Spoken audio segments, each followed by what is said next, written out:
Yuk, yuk.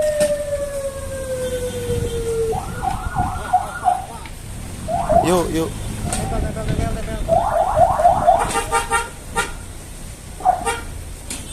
Yuk, terus. Terus tempel. Masuk.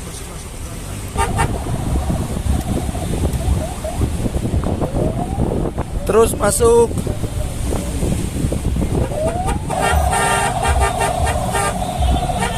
Terus.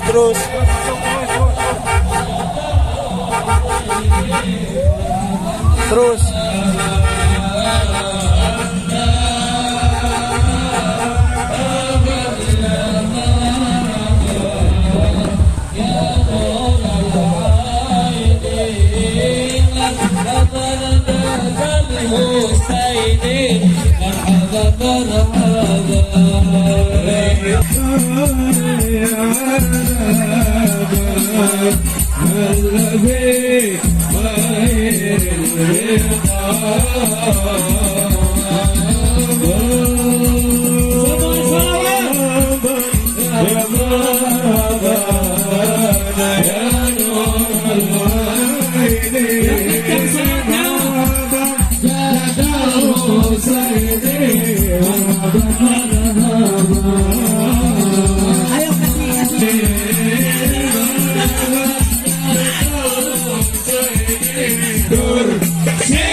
Sebagian turun. Karena panggung kagak kuat. Tetap tertib, jaga ketertiban. Tetap jangan dorong-dorongan sampai mobil rapi baru Habibar guru mulia siap untuk tausiah buat rapi. Setuju? Sekali lagi semua nyalain dulu lampu nih yang punya HP. Semuanya tunjukin bahwa kita datang benar-benar dari hati, rindu kita, cinta kita. Semuanya nyalain. Habibar pejuang. Habibar. Duduk, sambil duduk. Yang penting sambil nyalain lampu HP. Satukan hati, satukan jiwa. Musuh di depan mata, lawan dia sampai berdarah. Agama tercinta kematian. Maju ayo maju, terus maju. Habisi pengkhianat bangsa. Kami berjanji demi Allah, rela binasa demi agama. Wahai prajurit, bela Rasulullah, berjuanglah tanpa lelah. Allahumma sholli alaihi. Harus takkan mundur. Lebih keras takkan mundur. Wahai para pemuda-pemuda, kibarkan panci Al-Mustafa. Mencari sahid di jalan Allah. Maju pantang menyerah, walau bergelimang darah. Sisi alamat syahid. Maju.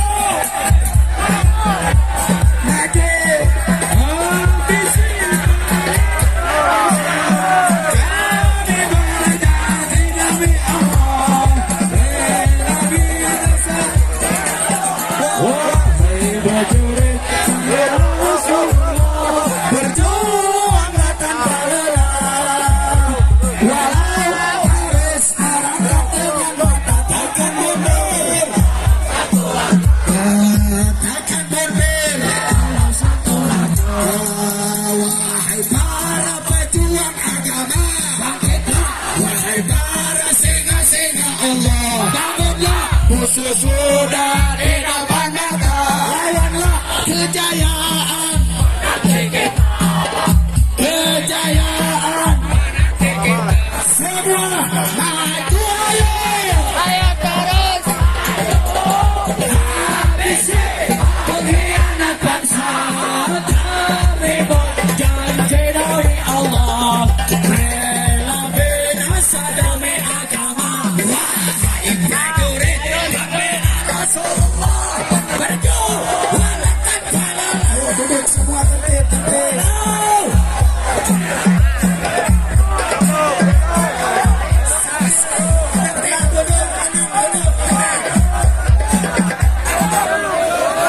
Jangan ada yang ngomong lagi, sudah jangan ada yang bicara, semua tenang. Jangan ada yang bicara, semua tenang.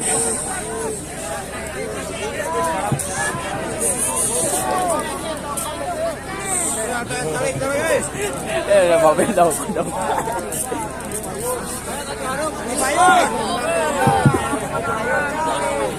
Sallu ala nabi.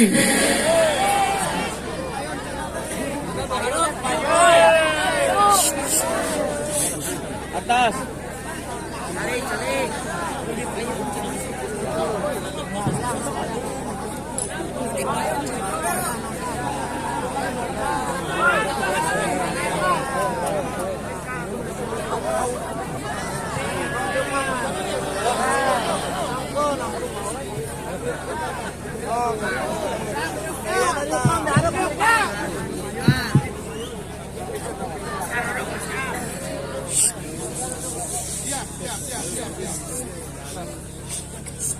Assalamualaikum warahmatullahi wabarakatuh.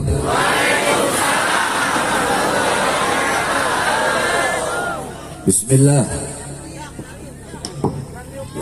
والسلام على رسول الله محمد ابن عبد الله وعلى آله وصحبه ومن والاه.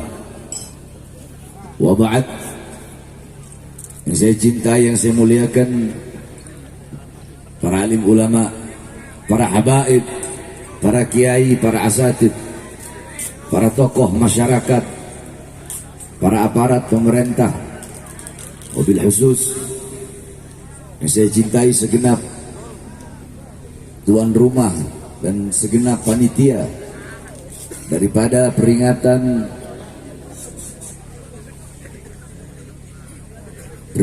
Maulid Nabi besar Muhammad sallallahu alaihi wasallam, beserta yang saya cintai, yang saya muliakan seluruh jamaah kaum muslimin dan muslimat, khususnya para pemuda-pemudi baginda Nabi besar Muhammad sallallahu alaihi wasallam. Sebelumnya saya mohon maaf karena telat, baru bangun tidur saya. Di Garut dingin soalnya, jadi bawaannya pengen tidur terus. Cuma istri Garut ini dari dulu dicari nggak dapat.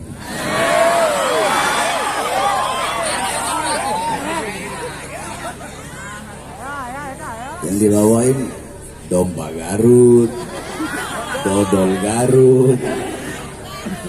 Anak bilang sama anak Garut, mana harim Garut? Yang dibawain domba Garut, dodol Garut.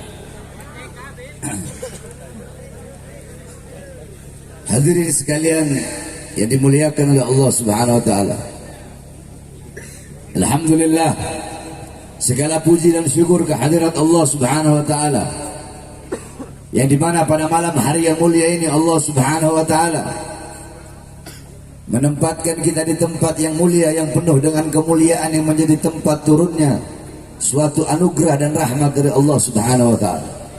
Ini tempat menjadi tempat turunnya rahmat. Ini tempat menjadi tempat turunnya berkat.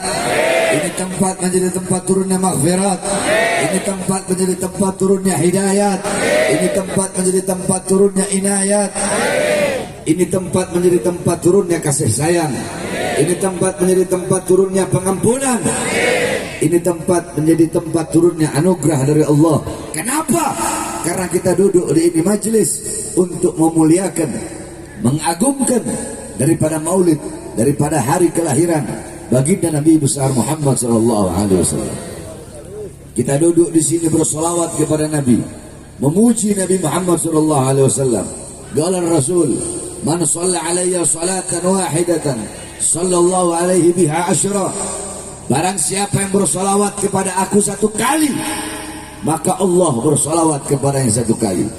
Setiap engkau bersolawat kepada Rasulullah, maka salawatmu dibawa oleh malaikat di hadapan kuburnya Rasulullah SAW. Malaikat berkata, ya Rasulullah, fulan bin fulan, fulan bin fulan, fulan bin fulan.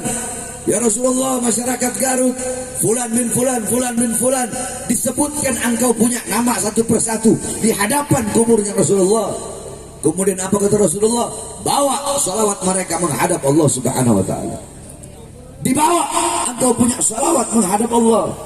Ketika dibawa salawatmu menghadap Allah, malaikat berkata, ya Allah, fulan bin fulan, fulanah binti fulan, fulan bin fulan, fulanah binti fulan, bersalawat kepada kekasihmu Muhammad.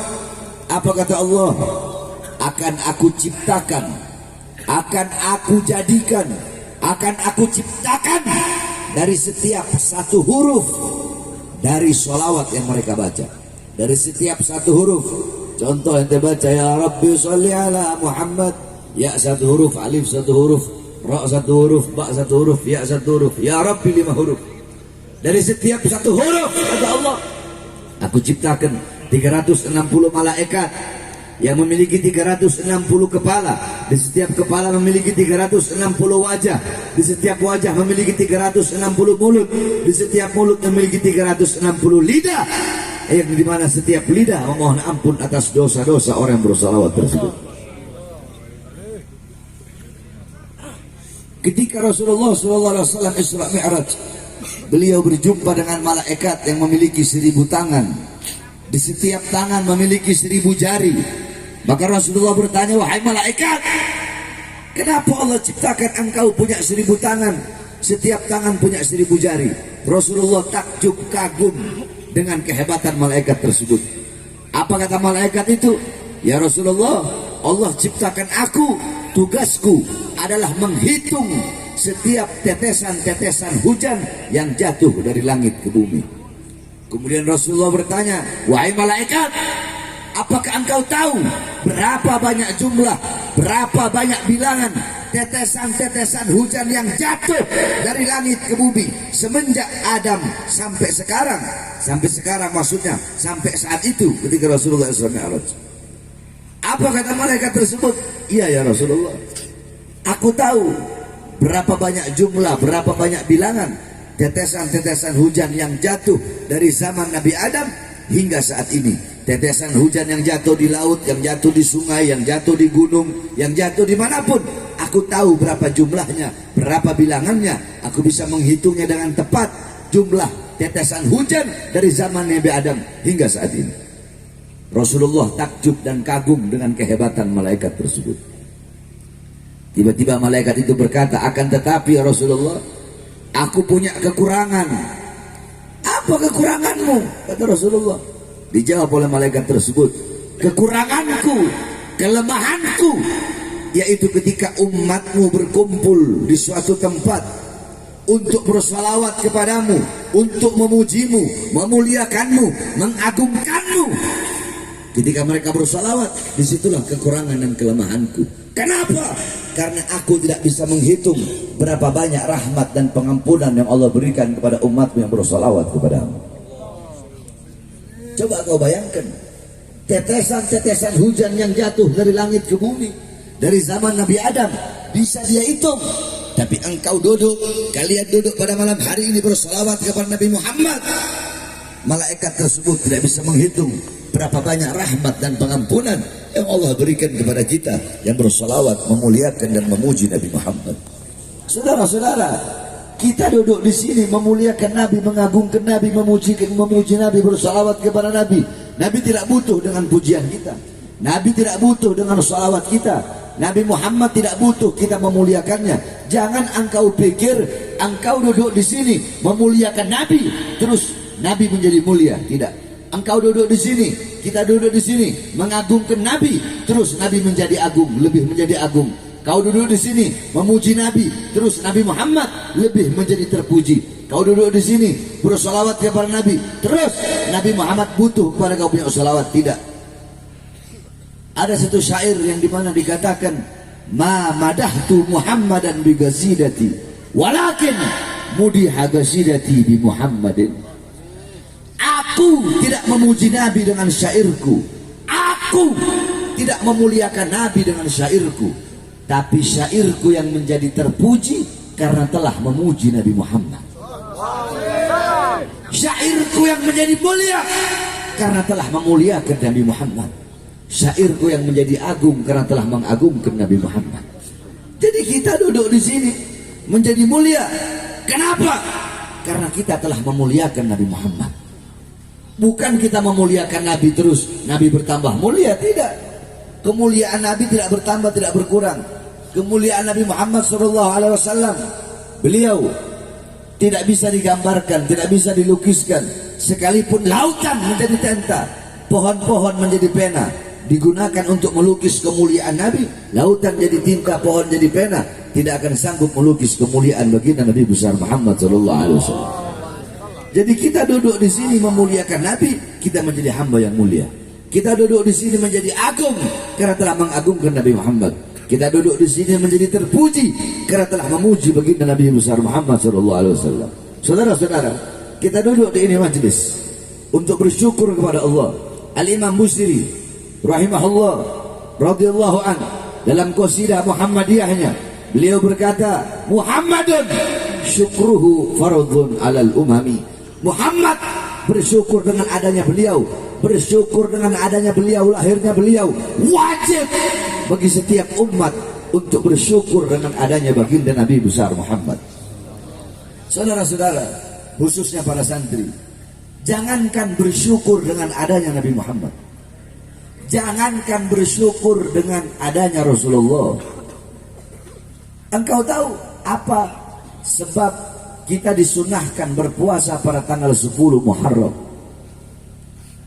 Sebab disunahkan berpuasa pada tanggal 10 Muharram karena ketika di Madinah Rasulullah SAW beliau pernah bertanya kepada orang Yahudi Madinah akan puasa mereka pada tanggal 10 Asyura atau 10 Muharram. Rasulullah tanya, kenapa kalian berpuasa pada tanggal 10 Muharram? Apa jawab orang Yahudi Madinah?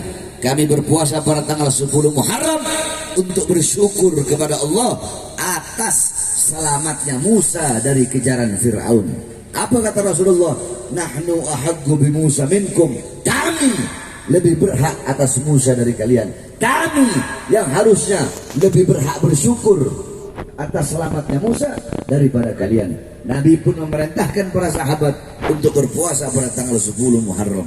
Nah, untuk berselisih agar tidak bertasyabuh, agar tidak menyerupai, agar tidak sama dan orang Yahudi, Nabi Muhammad berkata, andaikan aku hidup sampai tahun depan, maka aku akan berpuasa pada tanggal Tasu'ah atau 9-nya. Jadi kalau orang Yahudi 10 Muharram, kalau kita 9 dan 10 Muharram. 9-nya itu untuk menyelisihi, untuk tidak menyamakan diri kita dengan orang-orang Yahudi. Nah, saudara-saudara sekalian yang dimuliakan oleh Allah, berpuasa pada tanggal 10 Muharram menjadi ibadah sunnah. Kenapa? Karena kita bersyukur kepada Allah atas selamatnya Nabi Musa dari kejaran Fir'aun. Jikalau bersyukur kepada Allah atas selamatnya Nabi Musa jadi ibadah sunnah, maka bagaimana kita bersyukur kepada Allah atas selamatnya seluruh alam semesta, seluruh jagat raya ini berkat adanya baginda Nabi besar Muhammad SAW. Bersyukur kepada Allah atas selamatnya Nabi Musa menjadi ibadah sunnah. Terus bagaimana kita mau bersyukur dengan selamatnya seluruh alam semesta berkat Nabi Muhammad? Laula kama khalaqtul aflak. Wahai Muhammad, kalau bukan karena engkau, tidak akan aku ciptakan seluruh alam semesta. Laula Muhammad ma khalaqtuka ya Adam. Kalau bukan karena Muhammad, tidak akan aku ciptakan engkau wahai Adam. Bahkan dalam burdah qasidah burdah dikatakan, fa kaifa tad'u ila dunya daruratu man laulahu lam tukhrajid dunya min al-adami. Kalau bukan karena Nabi Muhammad, kalau bukan karena Rasulullah, dunia tidak akan pernah keluar dari ketiadaannya. Maksudnya dunia tidak akan pernah ada kalau bukan karena Nabi Muhammad. Para nabi, para rasul tidak akan pernah ada kalau bukan karena Nabi Muhammad. Para nabi, para rasul, Nabi Adam, Nabi Idris, Nabi Nuh, Nabi Saleh, terus sampai Nabi Allah Ibrahim, Ismail, Ishak, sampai Nabi Isa. Semua para nabi dan para rasul terselamatkan ada. Kenapa? Berkat baginda Nabi besar Muhammad SAW. Maka bagaimana cara kita bersyukur kepada Allah Subhanahu Wa Taala? Jikalau bersyukur dengan selamatnya Nabi Musa saja menjadi ibadah sunnah, maka bagaimana bersyukur atas selamatnya seluruh alam semesta berkat adanya baginda Nabi besar Muhammad SAW. Nah, kita bersyukur dengan duduk pada malam hari ini, berbahagia, bergembira dengan maulid Nabi besar Muhammad SAW. Ya saudara-saudara, dalam Al-Quran Allah berfirman, "Qul bifadlillah wa birahmati fabidzalika falyafrahu." Katakanlah, dengan karunia Allah dan dengan rahmat Allah, maka dengan karunia dan rahmat tersebut falyafrahu, hendaklah mereka bergembira. Apa karunia Allah? Karunia Allah adalah Al-Quran, ilmu, iman, Islam. Itu karunia Allah. Terus apa rahmat Allah? Yang dimana dengan adanya rahmat itu kita harus berbahagia, kita harus bergembira.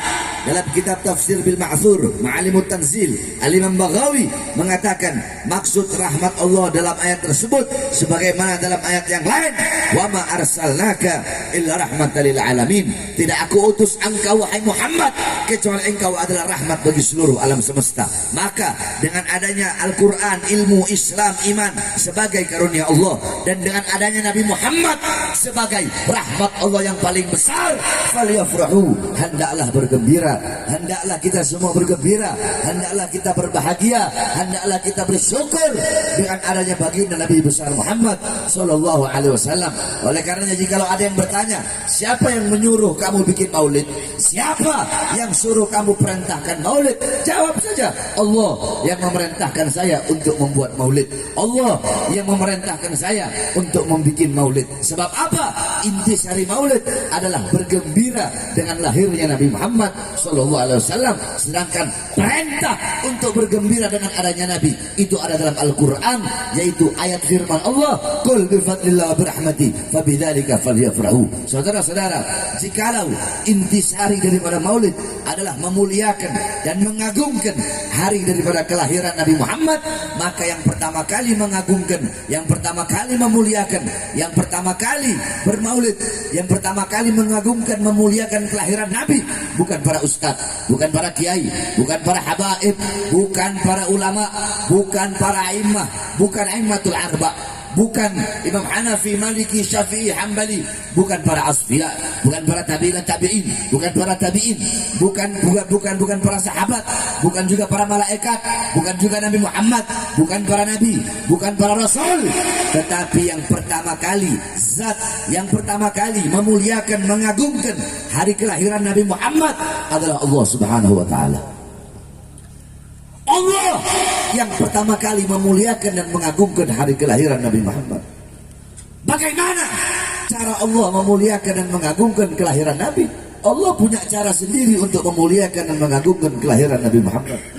Bagaimana cara Allah?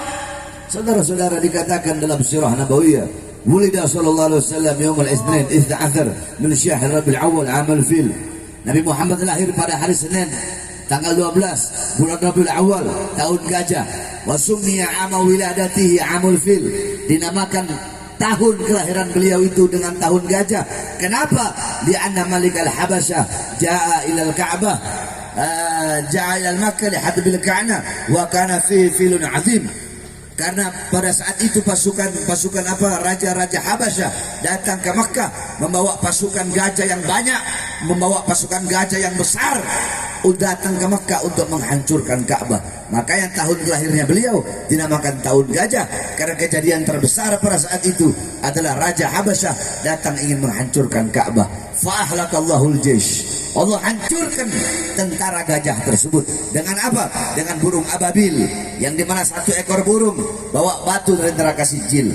Satu ekor burung bawa 3 buah batu, satu batu di mulutnya, satu batu di kaki kanannya, satu batu di kaki kirinya. Sehingga ketika burung ababil melemparkan itu batu kepada tentara gajah, itu batu jatuh di atas kepala, tembus sampai ke kaki. Faja'alahum kasfin ma'kul, Allah jadikan mereka bagaikan makanan ulat, bagaikan daun yang dimakan sama ulat, lubang. Jatuh itu batu di atas kepala, tembus sampai ke kaki, saudara-saudara. Allah hancurkan mereka. Kenapa? Allah hancurkan di saat hari kelahiran Nabi Muhammad SAW. Padahal bisa saja Allah hancurkan sebelum Nabi lahir. Sebelum Nabi lahir, sebelum mereka berangkat, bisa aja Allah menghancurkan. Tapi kenapa Allah hancurkan di hari lahir Nabi? Takriman, tasyrifan, wa ta'ziman li maulidin Nabi SAW, untuk memuliakan, mengagungkan daripada kelahiran baginda Nabi besar Muhammad sallallahu alaihi wasallam. Saudara-saudara, api majusi yang selama ribuan tahun tidak pernah padam, Allah padamkan di hari kelahiran Nabi Muhammad. Apakah mustahil Allah mau padamkan sebelum Nabi lahir? Bisa saja Allah padamkan sebelum Nabi Muhammad lahir, atau bisa saja Allah padamkan sesudah Nabi Muhammad lahir. Tapi kenapa Allah padamkan api majusi yang selama ribuan tahun tidak pernah padam di hari kelahiran Nabi, untuk memuliakan dan mengagungkan kelahiran baginda Nabi besar Muhammad? Istana Romawi Allah hancurkan tiang-tiangnya tepat di hari kelahiran Nabi. Kenapa kok di hari lahir Nabi? Apakah tidak bisa sebelum Nabi lahir? Bisa. Jauh sebelum Nabi lahir Allah hancurkan, bisa saja. Tapi kenapa Allah hancurkan di hari kelahiran Nabi? Takriman wa tasyrifan wa ta'ziman, untuk memuliakan dan mengagungkan daripada kelahiran baginda Nabi besar Muhammad sallallahu alaihi wasallam. Saudara-saudara sekalian yang dimuliakan oleh Allah, di hari kelahiran Nabi, sumur-sumur yang kering Allah pancarkan kembali. Sumur-sumur yang kering memancarkan air. Pohon-pohon yang kering bertumbuh daun dan bunganya. Kenapa? Di hari kelahiran Nabi, sebelum Nabi lahir, bisa saja sumur yang kering itu Allah pancarkan air. Pohon-pohon, batang-batang pohon yang kering Allah keluarkan daunnya. Tapi kenapa di hari lahirnya Nabi? Karena untuk memuliakan dan mengagungkan kelahiran Nabi Muhammad SAW. Seperti itulah cara Allah memuliakan kelahiran Nabi. Dan masih banyak lagi bagaimana cara Allah memuliakan kelahiran Nabi. Nah, jikalau intisari maulid adalah memuliakan dan mengagungkan hari kelahiran Nabi Muhammad, maka berarti yang pertama kali bermaulid adalah Allah Subhanahu wa taala. Kenapa? Karena Allah lah yang pertama kali memuliakan dan mengagungkan kelahiran baginda Nabi besar Muhammad sallallahu alaihi wasallam. Saudara-saudara, di negara kita yang kita cintai, yaitu negara Kesatuan Republik Indonesia. Negara Indonesia adalah negara maulid, negara sholawat. Saudara-saudara, kalau udah datang bulan Rabiul Awal di Indonesia, di setiap gang-gang, di setiap lorong-lorong, di setiap kampung-kampung, di setiap desa-desa, di setiap sudut-sudut, di setiap kelurahan, kecamatan, di setiap wilayah, setiap kota, setiap daerah, dari Sabang sampai Merauke, di mana-mana pasti bikin acara maulid Nabi Muhammad SAW. Makanya tidak heran kenapa kok umat Islam Indonesia menjadi umat Islam yang sangat dicintai dan sangat dirindukan oleh baginda Nabi besar Muhammad SAW. Sebab apa? Sebab tidak ada satupun negara di dunia ini yang lebih banyak membaca maulid, yang lebih banyak merayakan maulid seperti negara yang kita cintai. Tidak ada negara yang paling banyak membaca maulid Nabi, yang paling banyak merayakan maulid Nabi adalah negara Kesatuan Republik Indonesia. Akan tetapi sayang seribu sayang, saudara-saudara, kemarin ada seorang anak cucu Rasulullah, ada seorang anak cucu Nabi Muhammad SAW, yang dimana beliau merayakan, bikin acara maulid, beliau memuliakan hari kelahiran kakeknya, beliau bergembira dengan lahir kakeknya Nabi Muhammad SAW, beliau bersyukur atas maulid Nabi Muhammad SAW, beliau rayakan hari kelahiran, beliau bikin acara maulid Nabi Muhammad SAW, ribuan jutaan umat, ribuan umat, puluhan ribu, ratusan ribu umat datang sama-sama membaca maulid Nabi Muhammad SAW. Akan tetapi beliau ditangkap, akan tetapi beliau dimasukkan penjara. Kenapa? Karena bikin acara maulid Nabi Muhammad, beliau masuk penjara. Demi Allah, tidak ada di dunia orang bikin maulid dimasukkan penjara kecuali beliau, Al-Habib Muhammad Rizik bin Hussein bin Syihab. Saya tanya, ini zalim apa tidak? Jawab yang keras, zalim apa tidak? Zalim apa tidak? Adil atau tidak? Adil atau tidak? Beliau bikin acara maulid Nabi, dimasukkan penjara, 6 laskar beliau dibantai, rekening keluarga beliau semuanya diblokir. Beliau gara-gara bikin maulid Nabi Muhammad, tangan yang dalam tubuhnya mengalir darah Nabi Muhammad diborgol, dibikin bagaikan penjahat, dibikin bagaikan koruptor, biadab.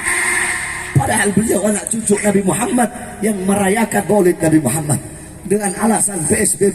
Saudara-saudara, PSBB, iya PSBB, tapi kenapa mal-mal kalian biarkan buka? Kenapa masih banyak tenaga-tenaga kerja dari asing kalian datangkan, sedangkan banyak pribumi Indonesia yang pengangguran di masa PSBB? Kalian ingin kami, rakyat Indonesia, kami menjadi budak di negara kami sendiri, saudara. Alasan PSBB, alasan PSBB, alasan PSBB. Sampai-sampai kemarin 1 tahun yang lalu, 1 tahun setengah yang lalu, baru saya bebas. Malamnya saya bahas pemerintah. Saya bilang, kenapa kalian kurung rakyat? Kenapa kalian biarkan rakyat dalam rumah? Terus tidak kalian kasih makan? Kenapa warung-warung kecil kalian tutup, sedangkan mal-mal tetap buka? Kenapa orang-orang kalian larang keluar rumah, tenaga kerja dari asing terus kalian kirim? Gara-gara itu saya dimasukkan lagi ke dalam penjara. Saya tanya, kalian pernah lihat ceramah saya itu kan? Pernah kan? Ceramah saya itu katanya dianggap meresahkan rakyat, meresahkan masyarakat. Saya tanya yang ada di sini, kalian semua rakyat apa bukan? Rakyat apa bukan? Masyarakat apa bukan? Resah nggak dengan ceramah saya kemarin? Hah? Berarti pemerintahnya yang resah.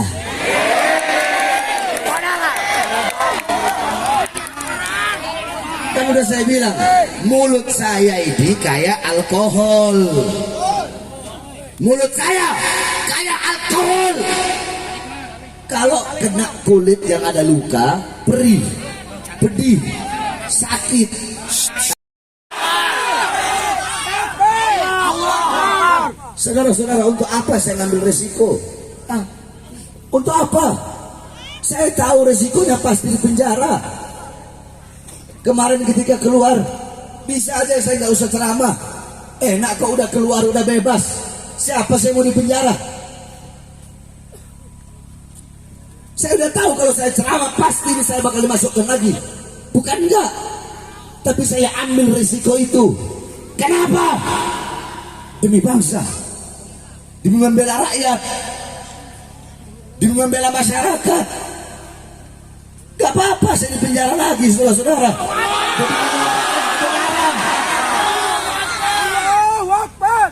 Kami anak cucu Rasulullah, Habib Rizik, kami dalam tubuh kami mengalir darah-darah pejuang, mengalir darah-darah yang selalu membela rakyat, darah-darah yang selalu membela umat. Di penjara cuma hal kecil, saudara. Kakek-kakek kami dibunuh. Sayyidina Ali bin Abi Thalib lagi sholat ditikam dari belakang sampai beliau mati. Kenapa? Hanya satu jawabannya, karena beliau yang berada di barisan paling depan untuk menyampaikan kebenaran melawan kezaliman. Kami punya kakek Sayyidina Hasan bin Ali diracun sampai beliau wafat, keluar semua isi perutnya, diracun. Kenapa? Satu jawabannya, karena karena Sayyidina Hasan berada di barisan paling depan untuk menyuarakan kebenaran. Saudara-saudara, kami punya kakek Sayyidina Husain radhiyallahu anhu. Sayyidina Husain dipenggal kepalanya, dipenggal kepala cucu Rasulullah, dipenggal oleh umatnya sendiri, dipenggal oleh orang yang mengaku umat Nabi Muhammad tetapi memenggal kepala cucu Nabi Muhammad. Sama seperti orang sekarang yang mengaku saya umat, saya juga Islam, saya juga umat Nabi, tetapi memenjarakan cucu Nabi Muhammad SAW. Makanya waktu di Nusa Kambangan kemarin, ketika itu saya diborgol, tangan saya diborgol, perut saya diborgol, kaki saya diborgol, 3 borgol. Itu emang udah SOP-nya seperti itu, saudara-saudara. Tetapi seluruh petugas-petugasnya baik. Mereka hanya mengikuti aturan. Mereka berkata, Habib, kami ini NU, kami cinta Habib. Mohon maaf, Beb, terpaksa kami harus seperti ini. Kalau enggak kami bisa kehilangan pekerjaan. Saya bilang nggak apa-apa. Minta maaf, Beb, minta ridhonya, Beb. Kami takut kualat.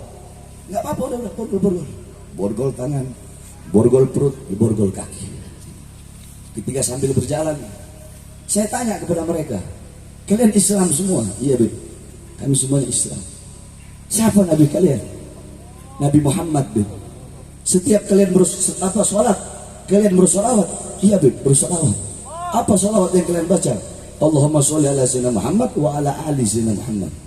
Salat, salam sejahtera, solawat rahmat Allah, salam sejahtera atas Nabi Muhammad dan atas keluarga Nabi Muhammad. Tahukah kalian? Kalian mengaku umat Muhammad, sedangkan kalian membiarkan cucu Muhammad diborgol di depan kalian, tangan, perut, dan kakinya. Kalian sholat, bersolawat kepada Al Muhammad, anak cucu Muhammad, sedangkan anak cucu Muhammad di hadapan kalian diborgol tangannya, perutnya, kakinya. Kalian diam. Saya bagaikan penjahat, saya bagaikan koruptor, saya bagaikan partner narkoba. Padahal saya hanya gara-gara ceramah menyampaikan kebenaran, membela rakyat yang susah ketika itu, yang dikurung ketika sedang korup. Oleh karenanya, saudara-saudara, kakek-kakek kami udah biasa. Beliau-beliau dibunuh, Imam Ali Zainal Abidin dimasukkan penjara, nenek-nenek kami, putri-putri Sayyidina Husain dirantai, ditawan bagaikan binatang. Itu sudah biasa. Kami di penjara, dibunuh, sudah biasa, saudara-saudara. Itu yang dilakukan oleh kakek kami, kakek-kakek kami, dan itulah warisan yang diberikan kepada kami. Kakek-kakek kami tidak mewariskan harta, pangkat, jabatan, tahta, kekuasaan, bukan itu warisan daripada kakek-kakek kami. Warisan daripada kakek-kakek kami di penjara. Warisan kakek-kakek kami ilmu, akhlak, adab, wara, khauf, khasyah, zuhud. Warisan kakek-kakek kami di penjara, diracun, dibunuh, dan itulah risiko bagi kami yang untuk berjuang di jalan Allah Subhanahu wa taala. Oleh karenanya saya sampaikan, darah beliau Sayyidina Ali, Rasulullah SAW, Sayyidina Hasan, Sayyidina Husain mengalir di dalam tubuh kami para habaib, mengalir di dalam tubuh Al-Habib Muhammad Rizik bin Husain bin Syihab. Oleh karenanya kami sampaikan, kami para habaib, kami para anak cucu Rasulullah, kami para pemuda-pemudi Syabab Ba'alawi yang lurus, yang berada di bawah komando Habib Rizik, demi Allah kami akan selalu tegak berdiri, tidak akan berhenti sampai mati, tidak akan mundur sampai hancur untuk melawan kezaliman, melawan ketidakadilan, melawan kemungkaran sampai titik darah penghabisan.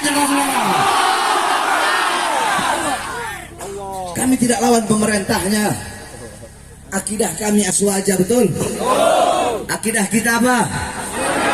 Akidah kita apa? Aswa. Ahlus sunnah wal jamaah. Ahlus sunnah wal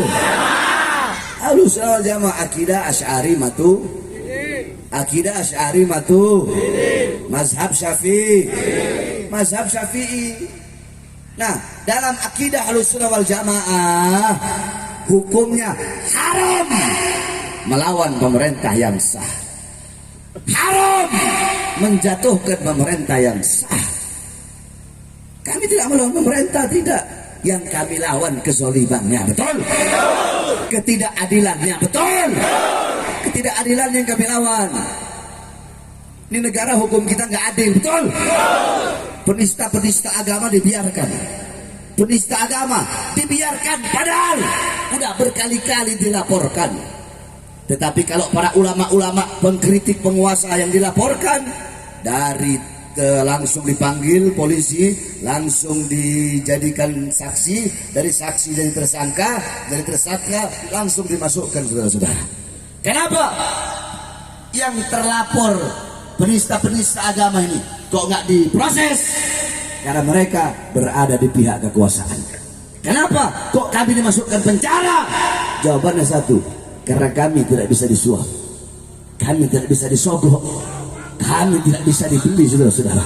Kami tidak akan menjual kehormatan darah suci Rasulullah SAW hanya demi kehinaan-kehinaan duniawi atau pangkat, jabatan, tahta, dan kekuasaan. Tidak, saudara-saudara. Kami semata-mata untuk membela agama datuk kami dan membela rakyat bangsa Indonesia yang sangat kami cintai. Oleh karenanya saya sampaikan kepada seluruh hadirin semua yang hadir di sini, kalian jangan pernah capek untuk menyampaikan kebenaran. Terus tegak berdiri. Udah cukup selama ini, selama 3 tahun saya lihat para ustadz, para kiai, ada beberapa para habaib juga diem, tengkurap, anak-anak mudanya diem, tengkurap. Cukup. Sekarang saatnya bagi kalian untuk bangkit. Saya tanya, siap bangkit? Siap bangkit? Siap bangkit kembali? Siap berjuang? Siap berjuang? Siap berjuang? Siap melawan kezaliman? Siap melawan kemungkaran? Siap hancur? Siap mati? Siap dibinasa? Siap binasa? Kalau di penjara gimana? Di penjara gimana? Siap. Di penjara. Di penjara. Di penjara. Di penjara. Diracun. Ditangkap. Dibunuh. Siap mati. Siap hancur. Siap binasa. Sampaikan kepada mereka, kami para pemuda-pemudi Islam bersumpah, bagi kami NKRI adalah harga mati. Bagi kami Pancasila adalah harga mati. Bagi kami Bhinneka Tunggal Ika adalah harga mati. Bagi kami Garuda harga mati. Bagi kami Pancasila harga mati. Bagi kami merah putih adalah harga mati. Oleh karenanya bagi siapapun para pengkhianat bangsa yang ingin menyengsarakan rakyat, yang ingin menyengsarakan rakyat, berbuat tidak adil kepada rakyat, maka kami pemuda-pemudi Indonesia akan berdiri, akan bangkit. Kami akan tegak berdiri, tidak akan berhenti, tidak akan mundur, akan terus melawan, berada di barisan paling depan, melawan kezaliman sampai titik darah penghabisan. Saya sudah tidak peduli lagi, saudara-saudara. Saya sudah nggak peduli. Minimal risiko yang sudah saya jalani, yang saya jalani di penjara berkali-kali, tinggal nunggu saya dibunuh aja, saudara-saudara. Saya tidak peduli. Sudah cukup. Saya tidak peduli. Minimal daripada risiko perjuangan itu di penjara, dan itu sudah saya berkali-kali masuk. Saya ini tinggal tunggu mati aja, ditembak atau diracun atau diapakan. Saya tawakal kepada Allah. Tetapi jangankan hanya di penjara, saudara-saudara. Kamu pikir saya bakal kapok? Tidak. Bahar bin Smith tidak akan pernah kapok untuk menyuarakan kebenaran.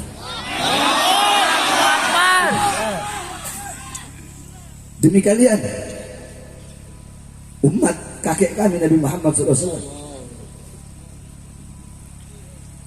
demi rakyat Indonesia, apapun agamanya, Kristen mau Buddha mau Hindu, apapun sukunya, apapun warna kulitnya, untuk rakyat Indonesia, untuk bangsa, untuk merah putih, untuk kedaulatan Indonesia. Jangankan cuma di penjara, demi Allah, nyawa, jiwa, dan darah Bahar bin Smith murah untuk ditumpahkan. Murah nyawa saya, jiwa saya, darah saya hilang atau tumpah, murah demi umat Islam, murah demi rakyat Indonesia, apapun agama dan sukunya serta bangsanya, saudara-saudara.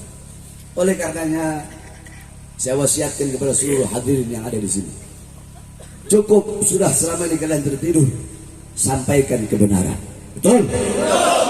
Jangan pernah capek. Kebenaran itu bagaikan matahari yang akan selalu bersinar walaupun di hadapan orang-orang yang buta. Jangan pernah takut kepada siapapun.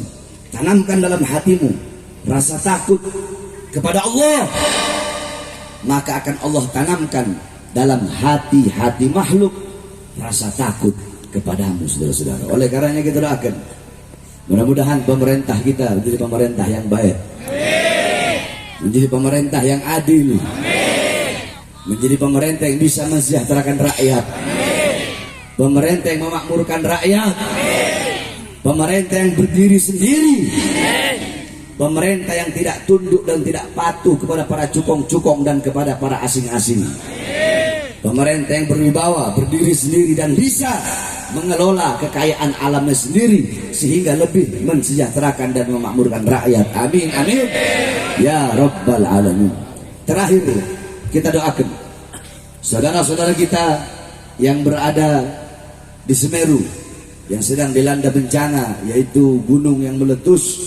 Mudah-mudahan saudara-saudara kita di sana yang wafat, mudah-mudahan Allah terima amal ibadahnya. Amin. Yang mengalami luka-luka, mudah-mudahan Allah segera sembuhkan. Amin. Dan saudara-saudara kita, baik dari pemerintah ataupun dari ormas-ormas atau dari kemanusiaan-kemanusiaan yang lain yang sedang berada di sana untuk membantu korban, mudah-mudahan Allah kuatkan langkahan kakinya. Amin. Tapi yang paling banyak saya lihat FPI yang ada di sana, saudara-saudara. Yang lain nggak nongol. Ada yang ngomong itu FPI bubarkan saja itu. Kok nggak nongol di Semeru? Ada yang ngomong itu FPI radikal itu, kok nggak nongol di Semeru? Itu FPI intoleran, kok nggak ada di Semeru? Nggak ada tuh di tempat-tempat bencana. Yang mulutnya ngomong, saya ini nasionalis, saya ini NKRI, saya ini toleransi. Itu FPI apa? Habib Rizik itu apa? Mana? Kok congornya nggak kelihatan di sana? Justru FPI yang berada di barisan terdepan. Untuk apa? Untuk kemanusiaan, membantu bangsa dan rakyat Indonesia, tidak peduli apapun suku dan agamanya. Betul? Ini yang nyata, ini yang terjadi. Justru yang ngomong, mana itu FPI radikal itu, FPI intoleran itu, mana? Kok nggak kelihatan di sini? Nggak kelihatan congornya. Mana yang kemarin nurunin balehonya Habib Rizik? Duduk. Mana Jenderal Baleho, mana yang kemarin nurunin balehonya Habib Rizik? Yang bubarkan, yang ngomong bubarkan saja FPI. Kok nggak kelihatan di Semeru? Ah, mana? Kok nggak kelihatan di Semeru? Kok para FPI yang ada di sana? Kok nggak ada poster dia di sana? Yang ada kok baleho-baleho Habib Rizik yang ada di Semeru, kemanusiaan, bantu masyarakat. Betul? Makanya mudah-mudahan Allah jadikan di negara kita negara yang makmur, negara yang sejahtera, aman, tentram. Dan andaikan kalau ada yang ingin mengkhianati ini bangsa, semoga Allah hancurkan. Ada yang ingin merusak ini bangsa, mudah-mudahan Allah hancurkan. OPM dibilang saudara, duduk. Giliran nama ormas Islam galak. Wow, apa itu ya? Sama OPM yang jelas-jelas teroris, separatis, itu saudara kita. Harus dirangkul. Mereka saudara kita, harus dirangkul. Kemarin Mahfud MD langsung ngomong depan dia, OPM bukan saudara kita.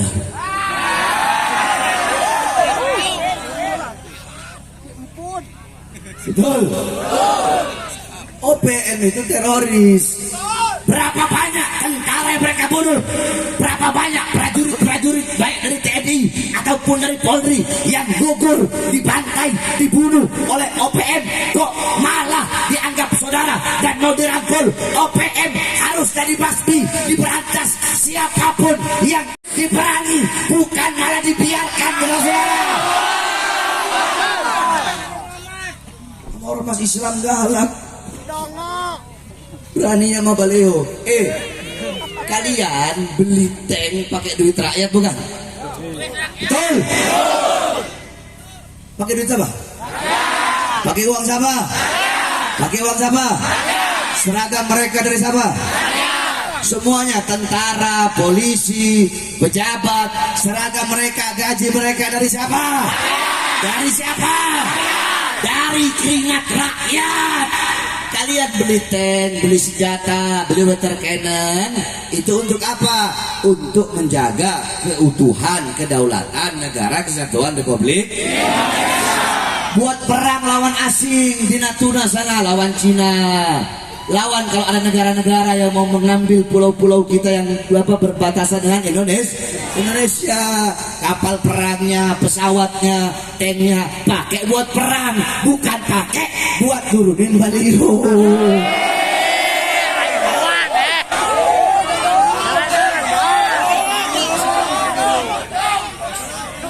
Betul. Udah gitu pakai ngomong lagi. Saya kalau berdoa nggak pakai bahasa Arab, karena Tuhan bukan orang Arab.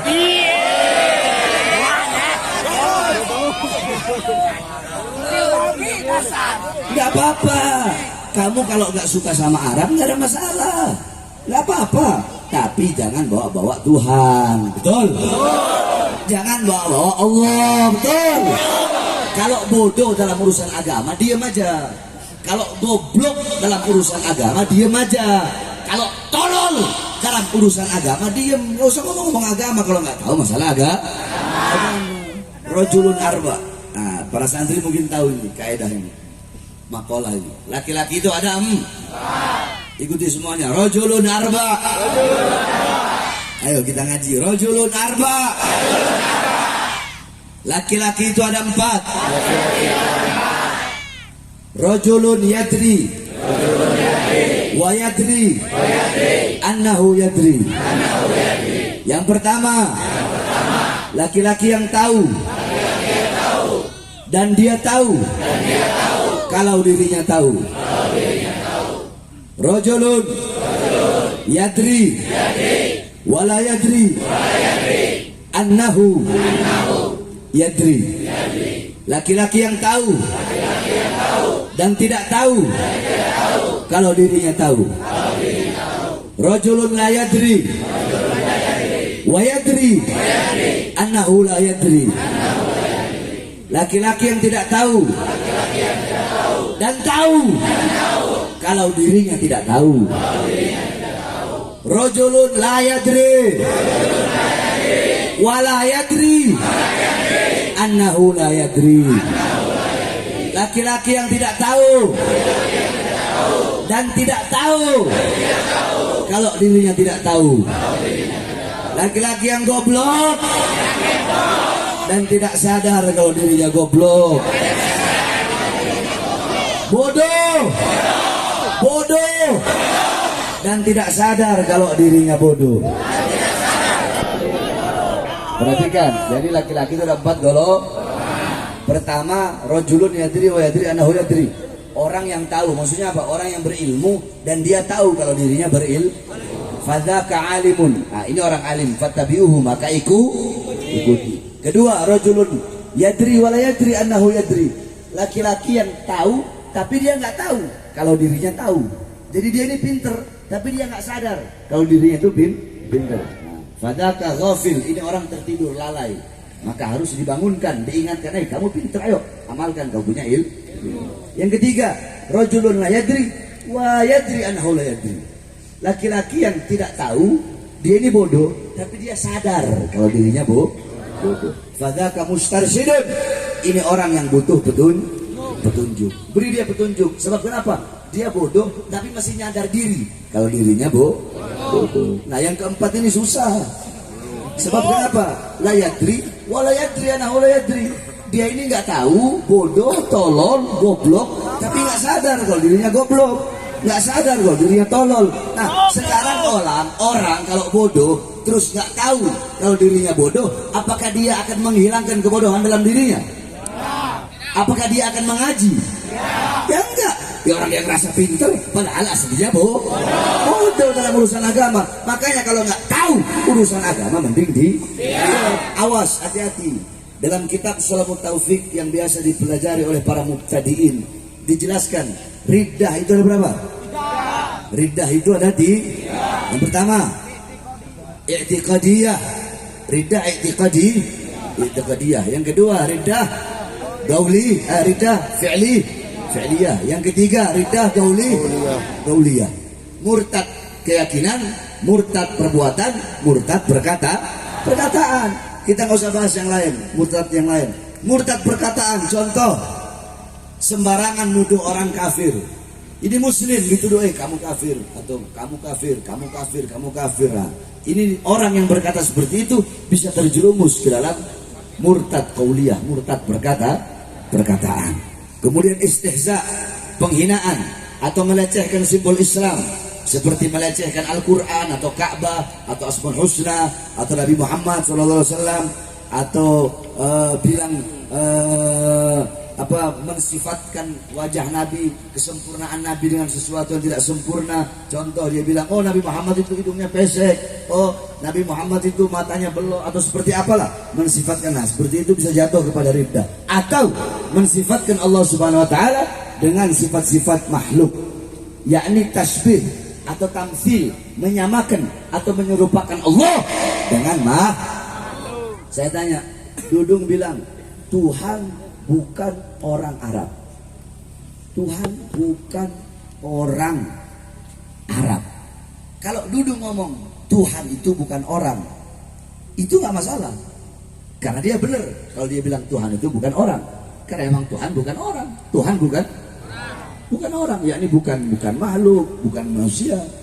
Laisa kamitslihi syai'un. Masalahnya dia bilang Tuhan itu bukan orang Arab. Ada Arabnya di belakang, orang Arab. Kalau orang Arab makhluk bukan? Makhluk bukan. Sebab banyak juga orang-orang goblok di luar sana yang membela pernyataannya. Cara mereka membela apa? dengan akal cuma salah. Mereka bilang lah bener dong. Dudung bilang Tuhan itu bukan orang Arab.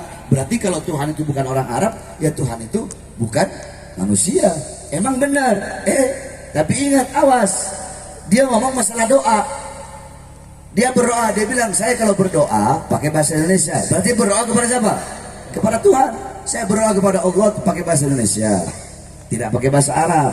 Karena Tuhan bukan orang Arab.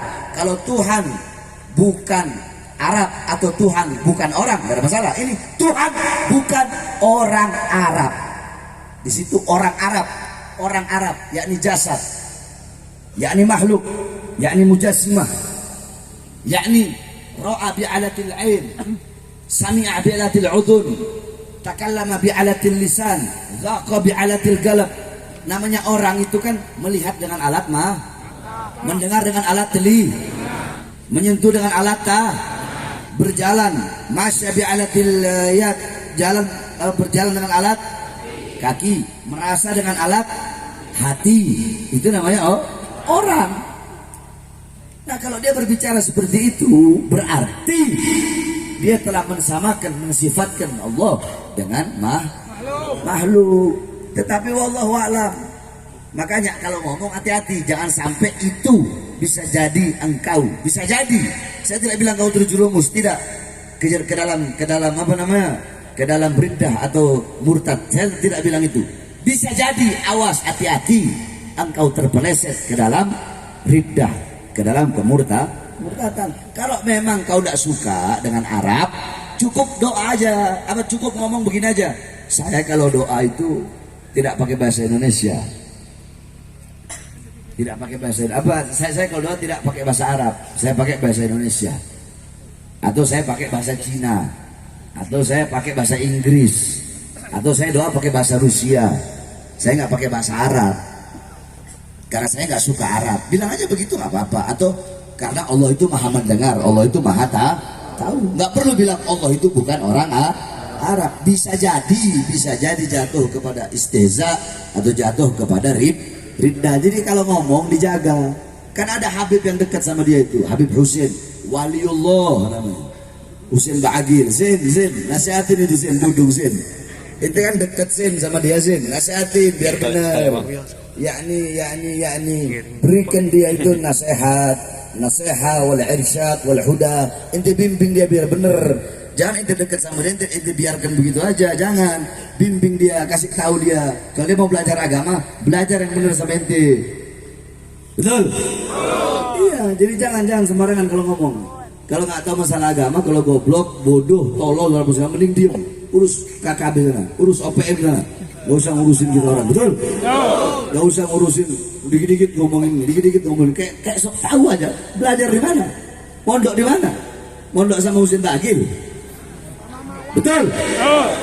Jadi kalau ada yang tidak benar darinya, dari siapapun, bukan hanya dari dia, kita tegur kalau salah. Betul? Betul? Kebaikannya kita ambil. Contoh, ada kebaikannya juga. Nah ini nih, kadang orang suka masukin YouTube begitu. Giliran anak bahas Dudung ngomong Tuhan bukan orang Arab, dimasukin YouTube.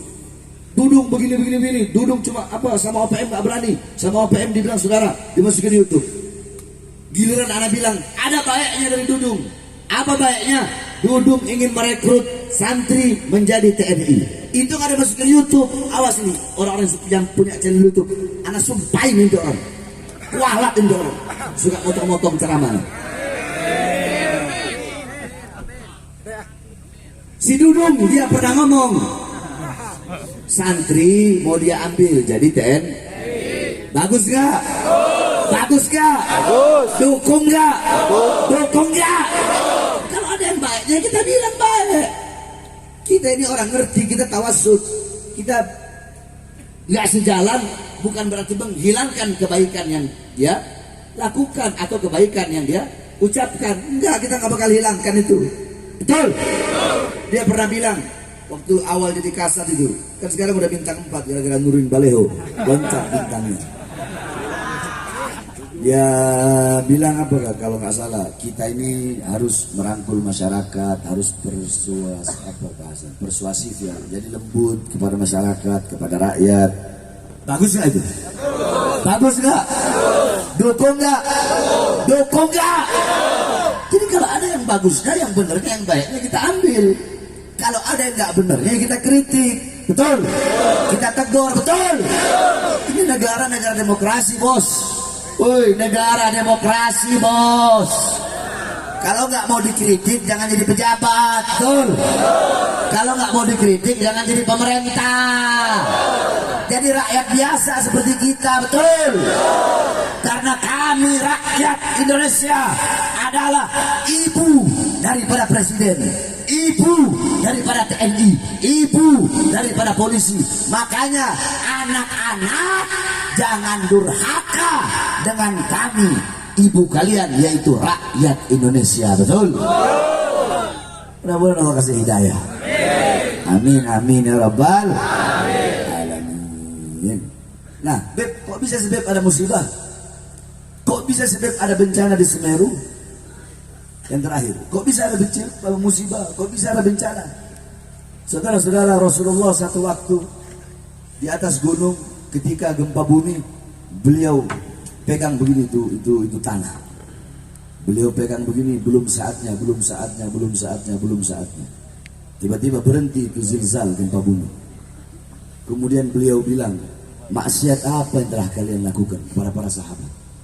Dosa apa yang telah kalian lakukan sehingga Allah berikan musibah ini kepada kita? Itu Rasulullah.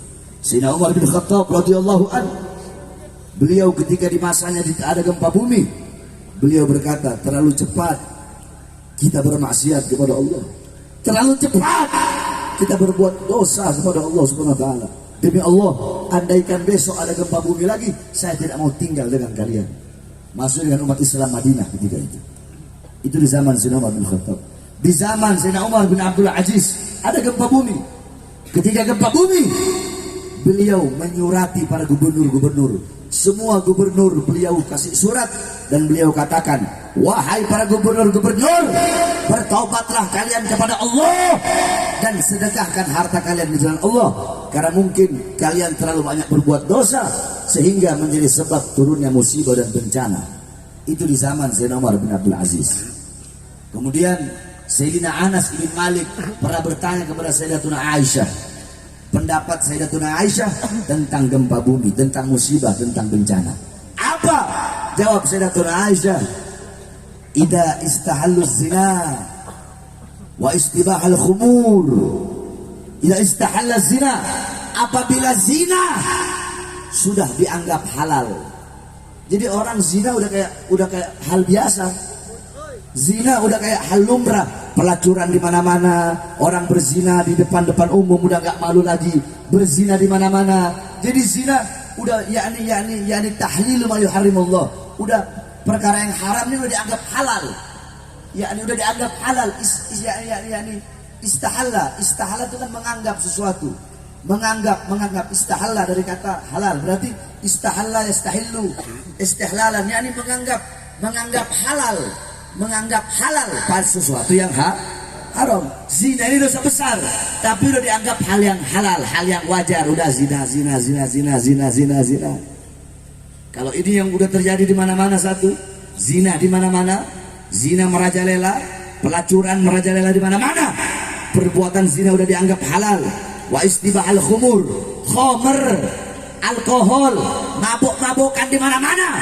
Bahkan bukan hanya di mana-mana, udah dianggap hal yang biasa, hal yang boleh, hal yang jais. Padahal khamr hukumnya haram, berdosa, tapi udah dianggap biasa aja. Pinggir jalan mabuk, nggak ada rasa-rasa malunya. Kenapa? Karena dia menganggap ini perkara yang biasa, tidak ada rasa malu, dia anggap hal yang biasa. Itu yang kedua. Yang ketiga, apabila musik-musik dunia merajalela, musik-musik yang membuat lupa kepada Allah, musik-musik yang membuat lalai. Apabila tiga perkara ini, yaitu zina, pelacuran di mana-mana, melacur, berzina di mana-mana, khamr, mabuk di mana-mana, musik-musik dunia, disco di mana-mana, maka akan Allah berilah bala, musibah dan bencana. Oleh karenanya kita doakan mudah-mudahan Allah jaga negara kesatuan Republik Indonesia yang kita cintai ini dari segala mara bahaya, musibah dan bencana. Allah jadikan baldatun thayyibatun rabbun ghafur. Amin amin ya rabbal alamin. Terakhir, Sebelum saya tutup, saudara-saudara, ketika saya keluar dari penjara, saya sedang fokus untuk membangun pondok pesantren. Sebagaimana yang saudara-saudara tahu, bahwasanya saya ini mengharamkan pondok pesantren saya untuk menerima bantuan dari pemerintah. Bukannya saya anti pemerintah, enggak. Kalau saya anti pemerintah, ngapain kemarin saya nyoblos? Ngapain saya mati-matian membela pemerintah Indonesia? Maksudnya pemerintah bukan pemerintah yang berkuasa, bukan.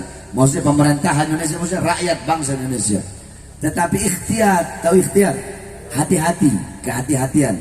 Karena datuk-datuk kami mengajarkan seperti itu, ikhtiar, berhati-hati. Kami tidak mau nanti ntar kayak ustadz-ustadz lain, kayak kiai-kiai lain, kayak habib-habib lain. Ustadz, kiai, habib, itu salah. Kenapa nggak ditegur? Nggak enak menegur. Kemarin pondok pesantren habis dikasih semen 2000 sak. Nggak enak menegur. Kemarin anak habis dikasih Pajero. Nggak enak menegur. Kemarin habis dikasih amplop. Nah, makanya untuk menjaga itu tidak. Ana Bahar bin Smith tidak menerima uang dari pemerintah dan pondok kami tidak menerima uang dari pemerintah. Oleh karenanya kami harapkan dari saudara-saudara sekalian untuk mengeluarkan harta dari jalan Allah Subhanahu wa taala. Tidak ada harta yang bisa menyelamatkan engkau di jalan Allah. Tidak ada harta yang bisa menyelamatkan engkau di akhirat kecuali harta yang engkau keluarkan di jalan Allah Subhanahu wa taala.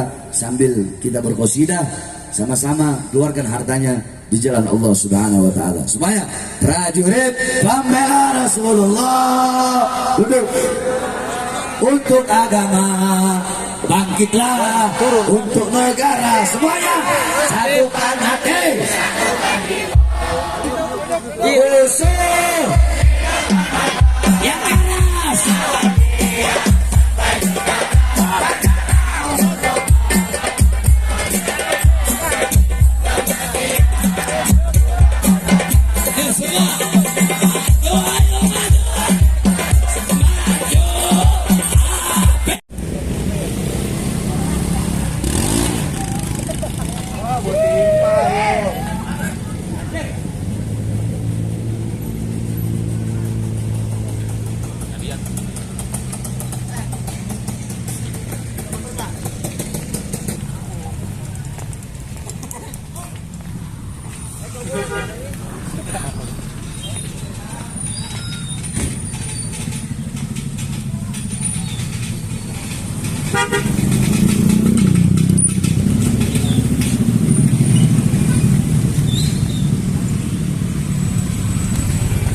Barudak Cai di mana? Cai Tajul.